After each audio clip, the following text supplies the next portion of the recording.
और राम भगत जी को मेरा बहुत ही प्यारा नमस्कार है कि उन्होंने मुझे ये मौका दिया कि मुझे किन्नौर अब तक के पेज में अपने कुछ थोड़े थोड़े से कविता या अपने विचार सुनाने का मौका दिया, तो उसके लिए मेरा बहुत बहुत धन्यवाद है। और ओके ओके, तो सबसे पहले मैं अपना परिचय देता हूँ। तो वैसे तो मेरा नाम विजेंद्र कुमार है और मेरा निक नेम है लक्की नेगी। तो मुझे ज़्यादातर लोग लक्की नेगी के नाम से ही जानते हैं। और तो वैसे तो मैं एक कल्चर प्रमोटर भी हूँ, और मैं किन्नौरी वीडियोस में वैसे ही डांस वगैरह कर लेता हूँ। तो मेरा बचपन से एक वो था कि मैं पॉइंट लिखूँ, कविता लिखूँ, या मेरा कोई बुक हो जो खुद मैंने लिखा हो जिसका पोइट मैं हूँ।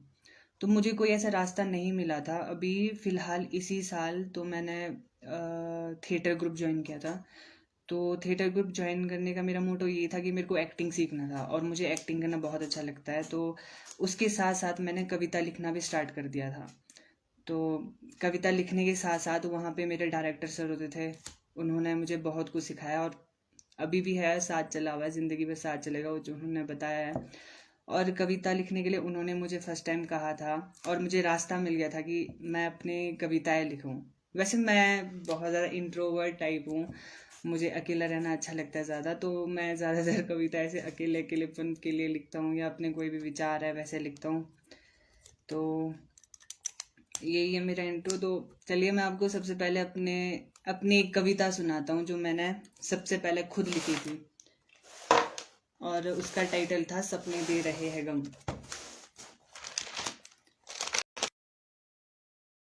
कॉल आ गया था। तो अब मैं कविता सुना रहा हूँ, तो इसका टाइटल है सपने दे रहे हैं गम। तो ये मैंने खुद ने लिखा है, जो मेरे से रिलेट करता है, तो इसलिए मैंने लिख लिया है। तो आप सुनिए। सपनों में खुशी की तलाश किया करते थे, सपनों में खुशी की तलाश किया करते थे, खुशी में सपने और सपनों में खुशी देखा करते थे। आज जिंदगी में बहुत आगे बढ़ गए हैं हम, चाहते हो रही है कम और सपने दे रहे हैं गम।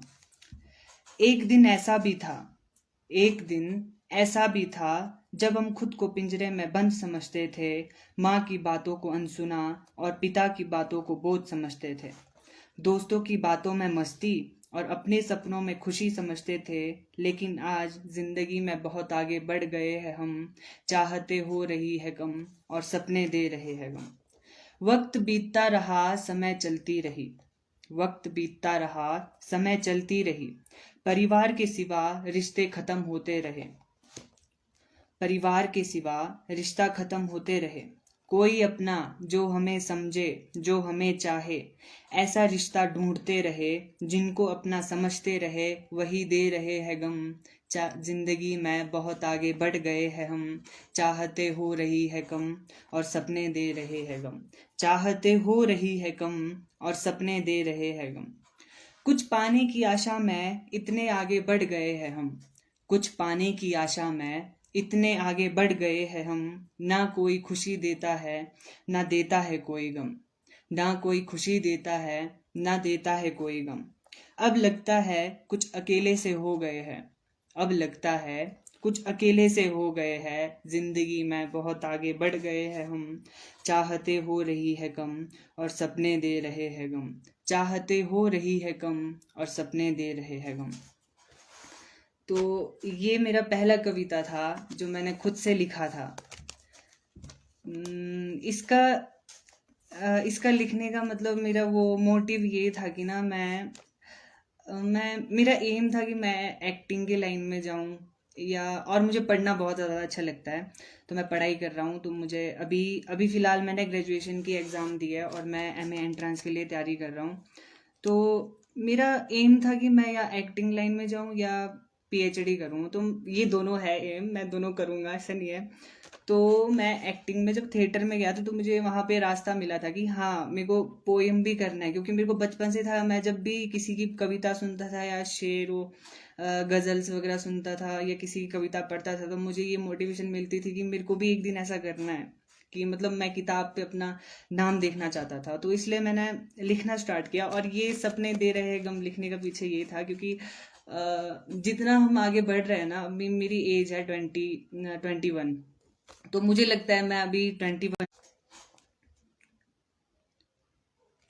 सॉरी दोबारा कॉल आ गई थी मम्मी के, शायद मम्मी भी यहाँ जुड़ना चाहते हैं तो मुझे कॉल कर रहे हैं। तो मैं बता रहा था कि तो मैंने कविता लिखना स्टार्ट किया, तो मुझे रास्ता मिला था कि हाँ मैं लिख लूँ। तो ये सपने दे रहे गम ऐसा था कि जो मैं एम एम के साथ जितना हम आगे बढ़ रहे हैं ना, कि हम सोच रहे हैं कि हम वैसा करेंगे वैसा करेंगे, तो ना हम जितना कुछ सोचते थे कि हमको ऐसी खुशी मिल रही है, लेकिन आगे बढ़ते बढ़ते ना सपने जो सपने हैं उसको पाने की कोशिश में हमें ना गम ही गम मिल रहा है। मतलब बहुत ज़्यादा ऐसे अकेलापन या सबसे अलग हो रहे, जो खुशियाँ थी वो दूर चली जा रही है। चलो इसलिए लिखा था मैंने। और भी मैंने बहुत सारे और भी मैंने 2-3 कविताएं लिखे हैं अभी। वैसे मैंने अभी स्टार्टिंग करा है, बट ऐसा नहीं है, मैं लिखते रहता हूँ। तो और भी मेरे विचार थे जो मैंने खुद में लिखे हुए, तो ये विचार है मेरे, कुछ कुछ विचार है, मैं आपको सुनाऊंगा। लोगों का तो काम है कहना कि हम तुम्हारे साथ है। लोगों का तो काम है कहना कि हम तुम्हारे साथ है, लेकिन जिंदगी में अकेले रहना भी खुद में एक बहुत बड़ी बात है। जिंदगी में अकेले रहना भी खुद में एक बहुत बड़ी बात है। अंतर्मुखी होना कोई गुनाह नहीं। अंतर्मुखी का मतलब है इंट्रोवर्ट, जो खुद में ही खुश रहते हैं। अंतर्मुखी होना कोई गुनाह नहीं। अकेले रहकर खुशियां ढूंढना भी हर किसी के बस की बात नहीं। तो ये थोड़ा सा विचार था जो मैंने खुद के लिए लिखा था, क्योंकि मुझे लोग बोलते थे कि ये बहुत ज़्यादा एटीट्यूड वाला है या कुछ भी, बट मेरे को खुद से खुश रहना अच्छा लगता है। मैं थोड़ा बहुत ऐसा हूँ कि मेरे को ज़्यादा ऐसे भीड़ भाड़ इलाका अच्छा नहीं लगता, तो इसलिए मैंने खुद ने लिखा है। और दूसरा थॉट था, ए जिंदगी जरा पूछ अपने तकदीर से। ए जिंदगी जरा पूछ अपने तकदीर से, कुछ पाएगा भी या नहीं, कुछ पाएगा भी या नहीं, या जिंदगी बीत जाएगी हाथों की लकीरों से। या जिंदगी बीत जाएगी हाथों की लकीरों से। तो ये भी मैंने खुद के लिए लिखा था। ये मेरे को ज़्यादा बेटर लग रहा है, तो मैं एक बार और रिपीट करता हूँ। ए जिंदगी जरा पूछ अपने तकदीर से। ए जिंदगी जरा पूछ अपने तकदीर से, कुछ पाएगा भी या नहीं, कुछ पाएगा भी या नहीं, या जिंदगी बीत जाएगी देख कर हाथों की लकीरों में। तो और भी ऐसी कविता या थॉट्स है जो मैं लिखते रहता हूँ, लेकिन अब मुझे मौका मिलना शुरू हो गया है।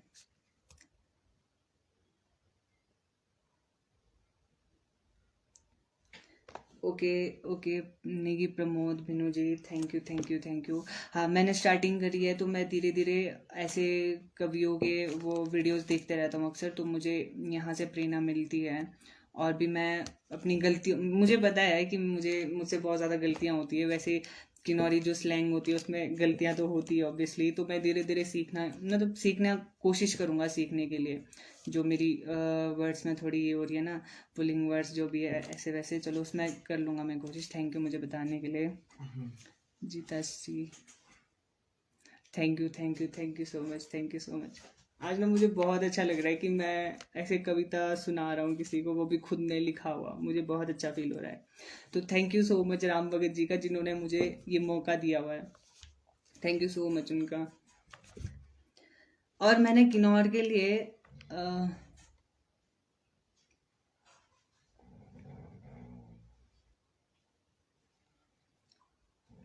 हाँ जी। तो मैंने किन्नौर के लिए भी कविता लिखी है। तो वो कविता लिखने के लिए मुझे बहुत ज़्यादा टाइम लगा था, क्योंकि मुझे ज़्यादा टाइम भी नहीं मिला था, क्योंकि मेरे को स्टडी का भी प्रिपरेशन करना था और मेरे एग्ज़ाम भी चले थे। फिर भी मैं टाइम निकाल के स्पेशली कविता लिख लेता था किन्नौर के लिए। तो ये मैंने बहुत ज़्यादा ऐसा है कि ये कविता मैंने किन्नौर के लिए ना, जैसे किन्नौर का कोई ट्रेडिशन है या पहनावा कैसा है, या वहाँ के लोग कैसे हैं, या वहाँ का खाना पीना तो हाँ चलो वो तो अवॉइड कर लिया, बट बाकी मैंने लिख लिया अपने तरफ से किन्नौर की ना सुंदरता को दिखाने के लिए एक कविता लिखी है खुद से, इकट्ठा कर करके खुद से। तो उसका टाइटल है ऐसा है मेरा किन्नौर, ऐसा है मेरा किन्नौर। हेलो हेलो विशाल सिंह नेगी, हेलो हेलो। तो उसका टाइटल है ऐसा है मेरा किन्नौर, ऐसा है मेरा किन्नौर। तो ध्यान से सुनिएगा, ये मैंने खुद ने लिखे हैं। तो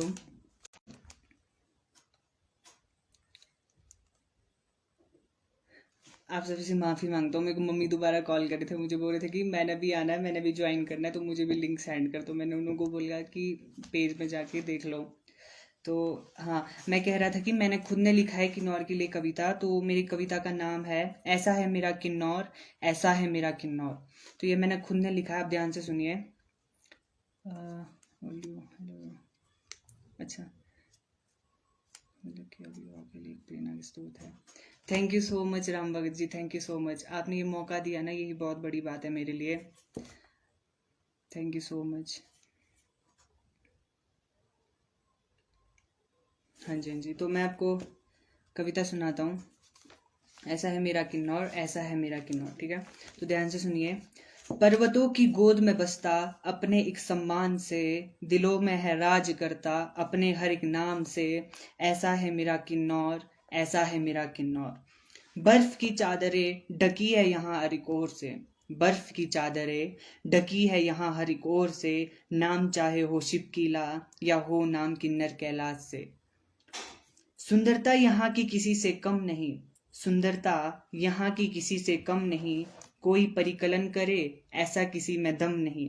अगर बात करे सुंदरता की, अगर बात करे सुंदरता की, तो नाम हो चाहे कल्पा संगला से, या हो नाम चाहे नाको भावा छितकुल से। ऐसा है मेरा किन्नौर, ऐसा है मेरा किन्नौर। संस्कृति यहाँ की किसी से कम नहीं, संस्कृति यहाँ की किसी से कम नहीं। किन्नौरी टोपी और फूल शान है हर एक पहाड़ी की। अगर बात करे पहनावे की, इसे टक्कर दे ऐसा किसी में दम नहीं। किन्नौर व अप्पर किन्नौर मशहूर है अपने एक पहनावे से, किन्नौर व अप्पर किन्नौर मशहूर है अपने एक पहनावे से। नाम हो चाहे दोरी चोली से, या हो नाम चाहे लिंगजे से।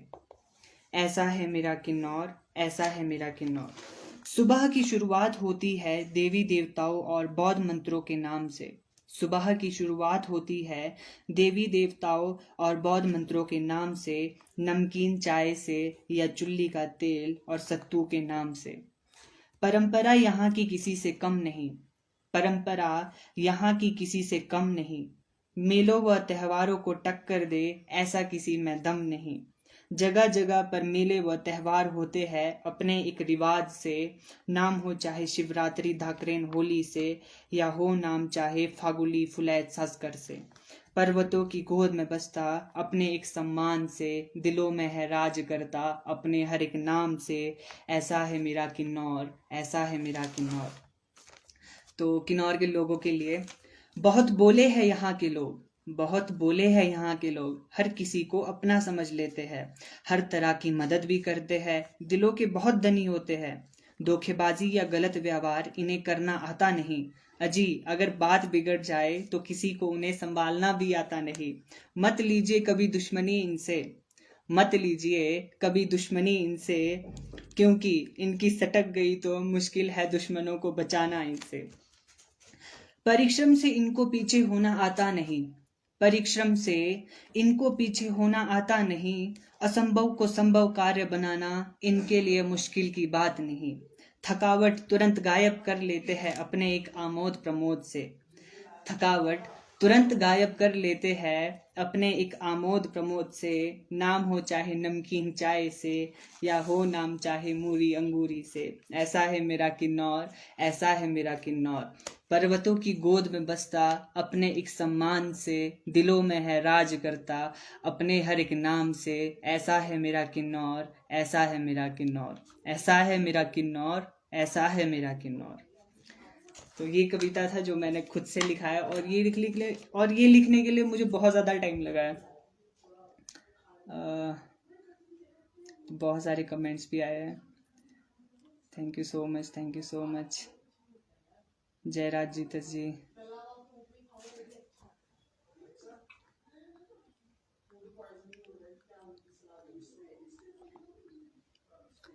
कविता बहुत अच्छी है बस। हाँ जी हाँ जी।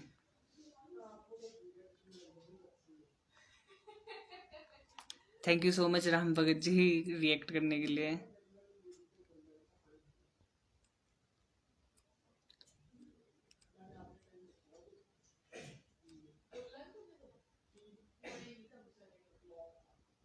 तेरी कविता सुनाई आपने, super super. Thank you so much Vishal Singh Negi ji, thank you so much, thank you so much आप सभी का। तो ये दो कविता है जो मैंने अभी लिखे है फिलहाल, और भी कविता लिखे है लेकिन मैंने वो कॉपी अपनी कज़न भैया के पास रखा है जिस वजह से मैं ला नहीं पाया हूँ। तो इसके साथ मैंने अपने थोड़े बहुत विचार लिखे हैं। मुझे थॉट्स लिखना बहुत अच्छा लगता है, तो मैं हर एक दिन कुछ ना कुछ थॉट्स लिखता ही रहता हूँ। तो मैंने दो थॉट्स सुना लिए थे और मैं एक दो थॉट्स और सुनाता हूँ। तो बात करते वक्त की। वक्त भी खुद में एक विशेषता बनाए हुए है। वक्त भी खुद में एक विशेषता बनाए हुए है। लोग तो कहते हैं टाइम आएगा, लोग तो कहते हैं अपना टाइम आएगा, लेकिन वो टाइम कब आएगा वो उस वक्त को भी नहीं पता। और वक्त इसी तरह विशेषता बना के सभी का वक्त लेते रहती है। और एक कल सोचते थे जिंदगी में कब खुशियां ही खुशियां होगी। कल सोचते थे जिंदगी में कब खुशियां ही खुशियां होगी। आज जब खुशियों से पूछा कि खुशियां क्या है, तो खुशियों ने जवाब दिया कि वो पल जब तुम सोचते थे कि खुशियां कब होगी, वही पल तुम्हारी जिंदगी की सबसे बड़ी खुशियां थी। और ये पॉइंट, ये जो थॉट था, ये भी मैंने खुद से लिखा था, क्योंकि मैं जो फील करता हूँ वो मैं थॉट के रूप में या पोएम के रूप में या कविता के रूप में लिख लेता हूँ। तो वैसे मैं अभी ऐसे कभी या खुद को पोएट बोलने के काबिल नहीं समझता हूँ, क्योंकि मुझे अभी बहुत कुछ सीखना ज़रूरी है और बहुत कुछ सीखना ज़रूरी है। तो मैंने अभी स्टार्टिंग करी है, तो मैं चाहता हूँ कि अगर मुझे कोई ऐसा प्लेटफॉर्म मिले जिस कारण मेरे को अपनी बातों निकालने कविता के रूप में या पोएम के रूप में, है ना, तो बहुत अच्छी बात है। मैं डेली कुछ ना कुछ लिखना चाहूँगा।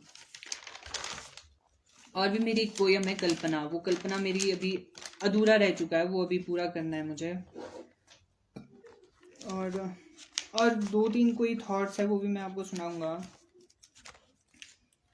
तो मैं खुद से ही सोचते रहता हूँ, तो कुछ ना कुछ गुनगुनाते हुए कुछ ना कुछ लिखते ही रहता हूँ। तो एक विचार है जो ये है, ए वक्त जरा वापिस कर अपने इस घड़ी की सुइयों को। ए वक्त जरा वापिस कर अपने इस घड़ी की सुइयों को। थक चुके हैं जिंदगी की इस भागदौड़ में, थक चुके हैं जिंदगी की इस भागदौड़ में। फिर से है चाहते जीना उस हंसी बचपन को। फिर से है चाहते जीना उस हंसी बचपन को। Thank you so much Ram Bhagat ji, thank you so much. मैं ऐसे ही कंटिन्यू करूँगा, अगर मुझे ऐसे ही मौका मिलता रहा तो मैं ज़रूर लिखूँगा, और मैं इससे भी ज़्यादा अच्छी अच्छी कविताएं या इससे अच्छे अच्छे विचार और लिखना चाहूँगा। और एक थी कल्पनाएं, जो मेरी कविता थी वो अधूरी रह चुकी है अभी, तो उसको मुझे और कंप्लीट करना है। जो आदि है वो मैं और सुनाऊँगा। कल्पनाएं जिंदगी जीना सिखाती है, कल्पनाएं जिंदगी जीना सिखाती है। और कल्पनाएं बहुत चतुर भी होती है, और कल्पनाएं बहुत चतुर भी होती है। वह इंसान से बिना किसी सहारे के, बिना किसी परेशानी के अपना कार्य करवाती है और जिंदगी को ऐसे ही जीना सिखाती है। तो और लिखना बाकी है इसमें, तो मुझे अभी टाइम नहीं मिल रहा था, क्योंकि मुझे अभी मैं साथ में अभी HPU और DU से MA एंट्रांस की तैयारी भी कर रहा हूँ, तो इस वजह से मैं थोड़ा बिजी भी हूँ और कोचिंग के लिए भी जाता हूँ, तो मुझे ज़्यादा टाइम नहीं मिलता है। बाकी जो फ्री टाइम मिलता है मैं थोड़ा बहुत लिख लेता हूँ, तो अभी और इसको कंप्लीट करना बाकी है। और एक लास्ट थॉट मैं सुनाऊँगा, ये है ज़िंदगी से रिलेटेड। ज़िंदगी भी एक रास्ते की तरह है, जिंदगी भी एक रास्ते की तरह है। अच्छे के लिए हो या बुरे के लिए, लोग उसमें चलते ही रहते हैं, लेकिन उस रास्ते की अहमियत किसी को पता नहीं होती। तो ये थॉट भी मैंने खुद से लिखा है, मतलब जो भी अभी था या पोएम या थॉट मैंने जो लिखे हुए वो सारे मैंने खुद ने लिखे हुए, क्योंकि मुझे ऐसे अकेला रहना अच्छा लगता है, और मैं अकेला रह के कुछ ना कुछ लिखता रहता हूँ, या हाँ, मुझे किन्नौरी कल्चर से भी बहुत ज़्यादा प्यार है, तो मैं कल्चर प्रमोटर भी हूँ। मेरी वीडियोस अगर आप देखना चाहो तो इंस्टाग्राम में भी देख सकते हो, यूट्यूब में भी देख सकते हो, लकी नेगी के नाम से। तो मैं वीडियोस भी, जैसे मुझे फ्री टाइम मिलता है तो मैं वीडियोस भी बनाता हूँ, और जैसे कविता या कोई ऐसा काव्य या कोई थॉट ऐसे लिखता रहता हूँ। तो मुझे अच्छा लगता है ये सब, और मैं कंटिन्यू करता रहूँगा। तो आज के लिए इतना ही, बस मैंने 2 कविता बताई, और ये कविता थी सपने दे रहे हैं गम, और दूसरी थी ऐसा है मेरा किन्नौर, ऐसा है मेरा किन्नौर। और थोड़े बहुत विचार थे जो मैंने आप सबके सामने रखे हैं। तो अगर आप सभी को पसंद आए तो एक बार कमेंट करके बताइए ज़रूर, क्योंकि मुझे और भी कॉन्फिडेंस मिलेगी कि मैं और भी लिख के आप सभी के सामने ऐसे ही प्रस्तुत करूं। बाकी हाँ, मैंने फर्स्ट टाइम ऐसे लाइव वगैरह ज्वाइन किया है जिसमें मैं कविता सुना रहा हूँ, तो इसमें मेरे से वर्ड में थोड़ी बहुत गलती हो रही है, क्योंकि किन्नौरी स्लैंग ही ऐसी होती है कि थोड़ी, आप लोग समझ सकते हो कि किन्नौरी स्लैंग ही थोड़ी ऐसी होती है कि वर्ड्स में कन्फ्यूज़न हो जाती है। तो इस वजह से अगर कोई गलती होगी तो उसके लिए क्षमा करें। बाकी कविता कैसी थी एक बार कमेंट करके ज़रूर बताएं सभी। Thank you Jesus ji, thank you so much, हमेशा यूँ ही रखे। Thank you so much Bhagat ji, आपकी मेहनत और किन्नौर के प्रति प्यार की इस उत्कृष्ट कृति के लिए शत number. Thank you so much Pramod Binu ji, thank you so much. Manju Deepti Narayan, thank you so much आप सभी का, बहुत खूब। Thank you so much Bhagat ji, thank you so much. अगर मुझे दोबारा भी ऐसा मौका मिला तो मैं ज़रूर और कविता अपनी पूरी करके, और भी कोई नए कविता है या किन्नौर के रिलेटेड ही कोई ना कोई ऐसी थॉट या कोई ऐसी जो प्रॉब्लम है उसको कविता के रूप में लिख के आप सभी के सामने प्रस्तुत करूँगा। और मुझे अगर ऐसा मौका मिला तो मैं ज़रूर दोबारा से अपनी प्रस्तुति दे दूँगा। और बाकी आज के लिए इतना ही, बस मुझे मैं एक बार लास्ट में कवि राम भगत जी का थैंक यू करना चाहूँगा, है ना, धन्यवाद करना चाहूँगा, जिन्होंने मुझे ये मौका दिया अपना विचार निकालने के लिए। तो thank you so much Ram Bhagat ji, और थैंक यू आप सभी का जिन्होंने भी मेरी कविता देखी या शेयर करी। अगर हाँ आपको मेरी कविता या मेरे विचार अच्छे लगे हो तो आप इसे ज़्यादा से ज़्यादा शेयर करें। और यही पेज है जो किन्नौर अब तक, यहाँ पे जैसे मैं अभी न्यू जनरेशन हूँ तो मुझे मौका मिल रहा है, वैसे ही और भी लोगों को मौका मिलता है जिन्होंने अपना कविता लिखना है या अपने थॉट्स बोलने हैं, या कोई किताब लिखना चाहता है या कुछ भी है, तो उनको मौका मिलता है। तो वो सब आके इस पेज से जुड़े और खुद को प्रस्तुत करे और अपनी गलतियां या जो भी है लोगों के सामने रखे, जिस वजह से हमारी कॉन्फिडेंस भी बढ़ती है। तो हमें और ज़्यादा प्रोत्साहन मिलेगा लिखने के लिए। और बाकी थैंक यू सो मच आप सभी का, थैंक यू सो